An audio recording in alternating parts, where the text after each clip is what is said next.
شیطان کہے گا دیکھو اب تو حق واضح ہو چکا ہے، بے شک جو اللہ نے تم سے وعدہ کیا تھا نا وہ پورا کر دیا، جو جنتیوں کے حق میں وعدہ کیا تھا اہل ایمان کے حق میں وہ بھی درست ثابت ہو گیا، اور جو جہنمیوں کے لیے اہل کفر کے لیے وعدہ کیا تھا وہ بھی پورا ہو گیا۔ وَوَعَدْتُكُمْ فَأَخْلَفْتُكُمْ، اور جو میں نے تم سے وعدہ کیا تھا میں اپنے وعدے کی خلاف ورزی کرتا ہوں۔ یعنی میں نے کیا وعدہ کیا تھا؟ دنیا میں لمبی امیدیں دلائی ہوئی تھی۔ ایک تو ڈائریکٹلی وہ لوگ ہیں جو شیطان کی عبادت کرنے والے لوگ ہیں، ایک وہ جو اہل ایمان میں سے ہوں یا اللہ کے ماننے والے ہیں، ان کو بھی شیطان لمبی امیدیں دلاتا ہے۔ ابھی کافی زندگی پڑی ہے، اللہ کے راستے پہ آ جاؤں گا ایک نہ ایک دن، اور یوں انسان دنیا سے اچانک اچک لیا جاتا ہے، اور اس کی زندگی میں وہ لمحہ نہیں آتا کہ جب وہ واقعتاً اللہ تعالیٰ کا تابع فرمان ہو کر زندگی کو بسر کرے۔ تو یہ شیطان جو ہے وہ جھوٹے وعدے اس کو دلاتا ہے۔ ایک اور وعدہ جو شیطان دلاتا ہے کہ اللہ تعالیٰ بڑا غفور رحیم ہے، معاف کر دے گا، at the end of the day اس نے سب کو چھوڑ دینا ہے۔ دیکھو کوئی ماں اپنے بچے کو جہنم میں نہیں پھینک سکتی، یہ کیسے ہو سکتا ہے کہ اللہ تعالیٰ اپنے بندوں کو جہنم میں پھینکے؟ یہ تو اللہ تعالیٰ کی رحمت کے بھی خلاف ہے۔ یہ بھی شیطان نے جھوٹے وعدے دلائے میں۔ یہ جھوٹے اور فراڈ پہ مبنی وعدے اس لیے ہیں کہ اس طرح کی کوئی تعلیم اللہ تعالیٰ کی طرف سے اپنی کتابوں میں یا اپنے پیغمبروں کے ذریعے انسانیت تک نہیں پہنچائے گی۔ قرآن کا مقدمہ تو بالکل ڈیفرنٹ ہے۔ جو لوگ پہلی دفعہ قرآن کو پڑھتے ہیں ترجمے کے ساتھ اپنی نیٹو لینگویج کے اندر، وہ کہتے ہیں یہ تو کتاب بات ہی کچھ اور کر رہی ہے، اس کا کانفیڈنس لیول ہی بہت ہائی ہے، اور بالکل اسٹریٹ فارورڈ کتاب ہے، کوئی لگی لپٹی بات نہیں، ڈائریکٹلی ہے کہ مانو گے بچ جاؤ گے، نہیں مانو گے تو مارے جاؤ گے۔ لیکن شیطان پھر جو غلط امیدیں لوگوں کو دلاتا ہے، اور یہ امید کبھی وہ شخص نہیں اس کے پیچھے چلے گا، اس جعلی اور جھوٹی امید کے پیچھے، جس نے قرآن پڑھا ہوا ہے، اللہ یہ کہ کوئی آنکھیں بند کر لے، ورنہ قرآن کا مقدمہ بالکل ون سائیڈڈ ہے۔ قرآن پڑھنے والا کبھی بھی اس رزلٹ پہ نہیں پہنچے گا کہ اللہ تعالیٰ نے سب کو چھوڑ ہی دینا ہے۔ قرآن میں جو اللہ تعالیٰ کا مزاج بیان ہوا ہے وہ تو سختی والا ہے، سیدھی سی بات ہے۔ وہاں تو آپ کہیں بھی باطل کو داخل نہیں کر سکتے۔ بالکل 2+2=4 والی بات ہوئی ہے کہ مانو گے جنت ملے گی، نہیں مانو گے جہنم میں جاؤ گے۔ یہ تھوڑی بہت جو گنجائشیں نکلتی ہیں وہ بھی احادیث میں نکلتی ہیں، وہ بھی کسی درجے میں۔ جو پبلک کے اندر دین چل رہا ہے وہ نہ قرآن میں ہے نہ حدیث کے اندر موجود ہے۔ تو یہ شیطان جو لمبی لمبی امیدیں دلاتا تھا، اور شیطان کہے گا کہ میں نے بھی دنیا میں تم سے وعدہ کیا تھا، تو آج میں وہ ٹروتھ ریویل کر رہا ہوں کہ لو جی میں تو مکر گیا جی اپنے وعدے تو۔ وہ تمام جھوٹی امیدیں جو میں نے تمہیں دلائی ہوئی تھی آج میں اس کے خلاف چلتا ہوں۔ انہی امیدوں میں سے ایک امید یہ بھی ہے کہ جو کچھ بھی ہے تیرے محبوب کی امت سے۔ اب یہ باتیں کیا صحابہ اکرام کو آل البیت کو نہیں پتہ تھی؟ لیکن ان کی زندگیاں تو خوف خدا سے عبارت ہیں۔ خود اللہ کے محبوب صلی اللہ علیہ وآلہ وسلم نے جس سختی کے ساتھ اپنی امت کو سمجھایا ہے وہ تو بالکل ون سائیڈڈ مقدمہ ہے۔ بخاری مسلم دونوں میں حدیث ہے، اللہ کے محبوب صلی اللہ علیہ وآلہ وسلم نے فرمایا، دیکھو اپنے مال کی زکوٰۃ ادا کرنا، اللہ کا حق جو ہے وہ دینا، مال غنیمت میں خرد برد نہ کرنا، بیت المال کے اندر بے ایمانی نہ کرنا۔ ایسا نہ ہو کہ قیامت کے دن ان میں سے کسی شخص کی گردن پہ اونٹ سوار ہو اور وہ چیخ رہا ہو، اغثنی یا رسول اللہ، یا رسول اللہ میری مدد فرمائے، میں تمہارے کچھ کام نہیں آؤں گا، میں نے جو کچھ بتانا تھا تمہیں دنیا میں بتا دیا، میں نے جو کچھ بتانا تھا تمہیں دنیا میں بتا دیا۔ ایسا نہ ہو کہ کسی شخص کہ گردن پہ اس کی گائے سوار ہو جس کی اس نے زکوٰۃ ادا نہیں کی، ایسا نہ ہو کہ کسی شخص کی گردن پہ اس کی گائے سوار ہو جس کی اس نے زکوٰۃ ادا نہیں کی، اور وہ چیخ کے کہہ رہا ہو اغثنی یا رسول اللہ، یا رسول اللہ میری مدد کیجئے، میں تمہارے کچھ کام نہیں آؤں گا، میں نے دنیا میں جو تمہیں بتانا تھا بتا دیا۔ نبی علیہ السلام نے مختلف چیزیں گنوائیں، کسی کی گردن پہ بکری سوار ہو۔ آپ حیران ہوں گے، جب ہم میٹرک میں پڑھتے تھے تو ہم نے یہ بیج لگایا ہوتا تھا اغثنی یا رسول اللہ، یا رسول اللہ میری مدد فرمائے، اور جس حدیث سے یہ جملہ نکالا ہوا ہے اس حدیث میں تو یہ ہے کہ یا رسول اللہ میری مدد فرمائے، اور رسول اللہ کیا کہیں گے؟ میں نے دنیا میں جو بتانا تھا وہ بتا دیا۔ بالکل الٹ چل رہا ہے معاملہ۔ پھر بخاری مسلم میں وہ مشہور زمانہ حدیث، جب اللہ تعالیٰ نے قرآن میں سورہ شعراء میں فرمایا نا کہ اپنے قریبی رشتہ داروں کو ڈر سناؤ، نبی علیہ السلام نے ایک ایک رشتہ دار کو بلایا، اے نبی کے چچا عباس میرے مال سے جو لینا ہے لے لے، اگر اللہ کے حضور پکڑا گیا تو میں تیرے کچھ کام نہیں آؤں گا۔ اے نبی کی پھوپھی صفیہ میرے مال سے جو لینا ہے وہ لے لے، اگر اللہ کے حضور تو پکڑی گئی تو وہاں میں تیرے کچھ کام نہیں آؤں گا۔ اے نبی کی بیٹی فاطمہ میرے مال سے جو لینا ہے وہ لے لے، دنیا میں اس کا مالک ہوں، لیکن اگر اللہ کے حضور تو پکڑی گئی تو میں تیرے کچھ کام نہیں آؤں گا۔ حالانکہ سیدہ فاطمہ ڈیفینیٹلی جنتی عورتوں کی سردار ہیں۔ بیسیکلی ان کو سینٹرڈ کر کے ہمیں بتایا جا رہا تھا کہ اگر کوئی فراڈیا آپ کو یہ کہے کہ میرے سلسلے میں بیعت ہو جاؤ، میں تمہیں جنت میں اپنے ساتھ لے کے جاؤں گا، آپ نے سمجھ لینا ہے ایک کہانی ہے۔ بالکل، اس لیے نبی علیہ السلام نے یہ بتایا۔ پھر صحیح مسلم میں حدیث ہے، جسے اس کے عمل نے پیچھے چھوڑ دیا اس کا نسب اسے آگے نہیں لے کے جا سکتا۔ ہاں اگر جس کے اعمال درست ہے پھر اسے فائدہ ہو سکتا ہے نسبت کا۔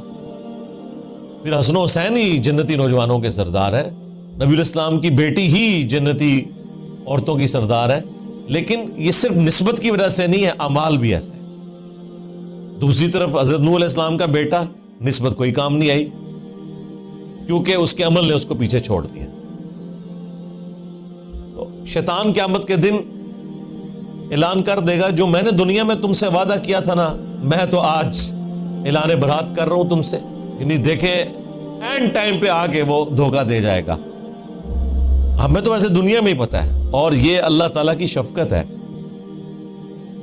کہ اس نے اس دنیا میں آخرت کی فلم چلا دی ہے۔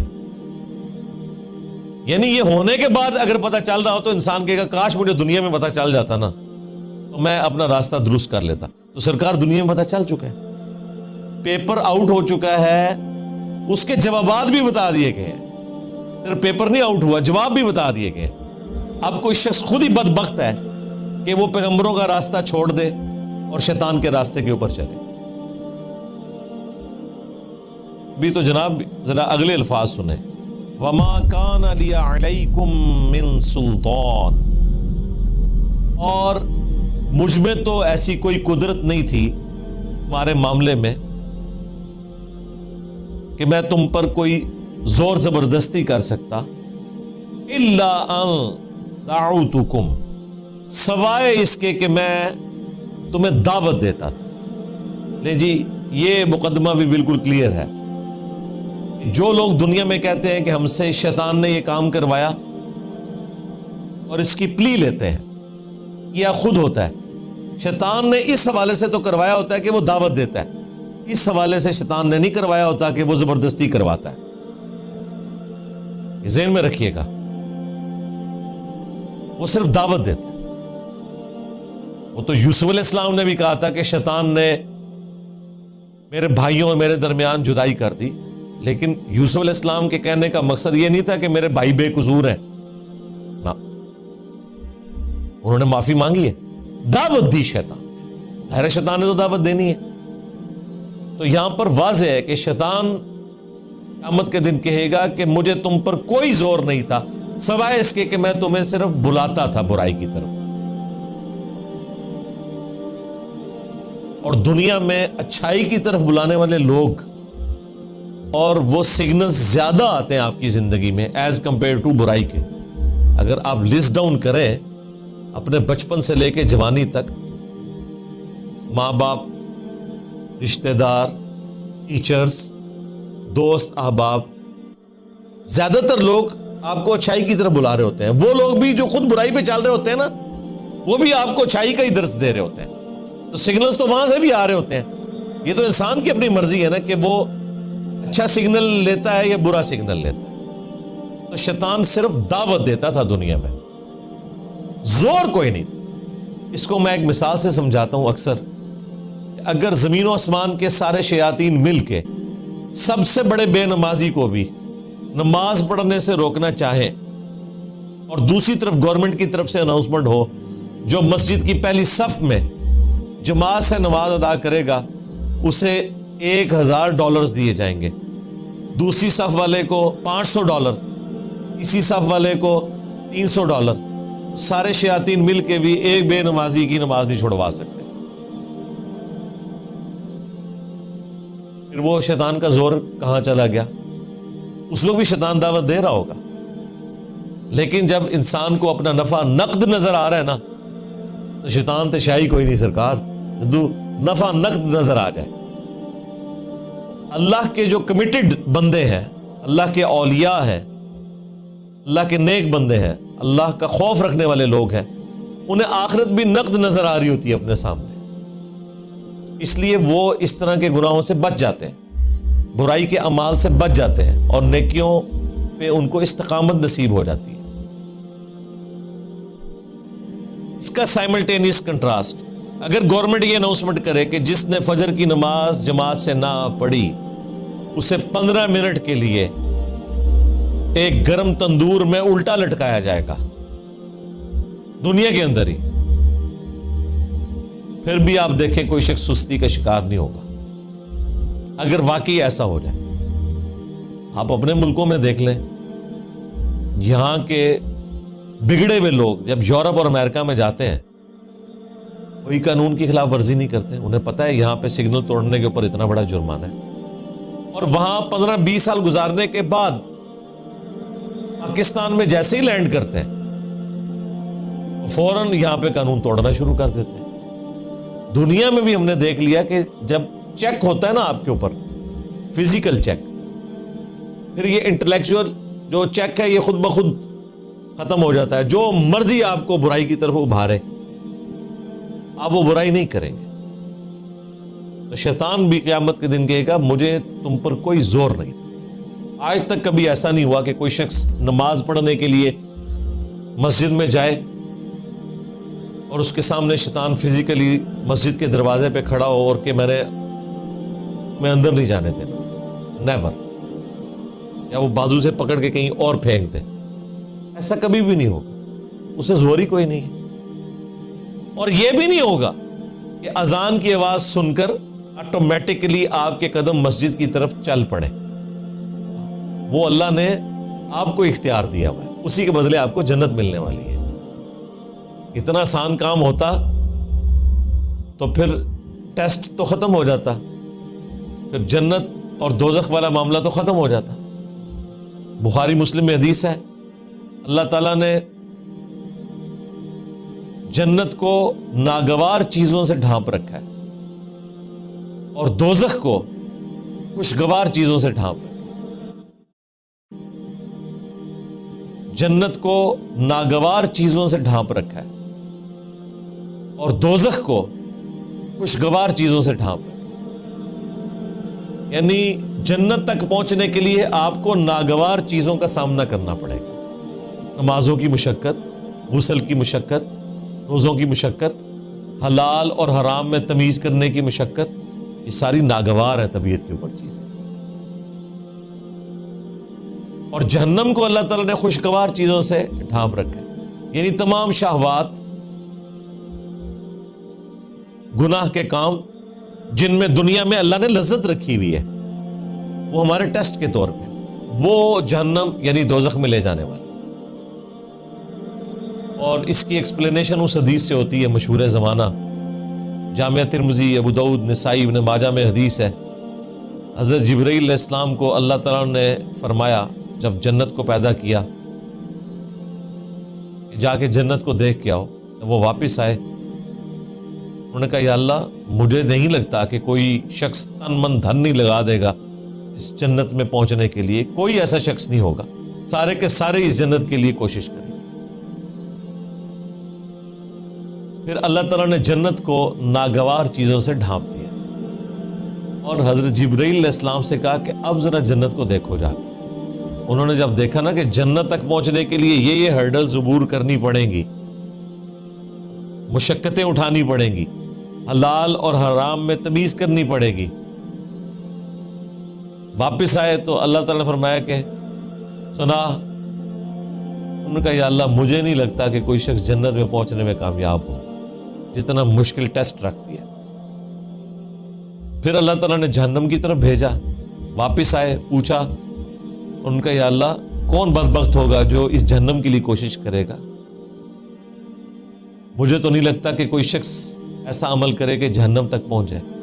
پھر اللہ تعالیٰ نے جہنم کو یعنی دوزخ کو شہوات سے, خوشگوار چیزوں سے ڈھانپ دیا, ان کی لذتوں سے, لیکن ہے حرام کام. پھر اللہ تعالیٰ نے فرمایا اب جا کے جہنم کو دیکھ. جب دیکھا انہوں نے کہا کہ مجھے نہیں لگتا کہ کوئی شخص بچ سکے گا, کسی نہ کسی طریقے سے پہنچ جائے گا اس جہنم کے اندر. تو یہ بڑا سینسٹیو مسئلہ ہے.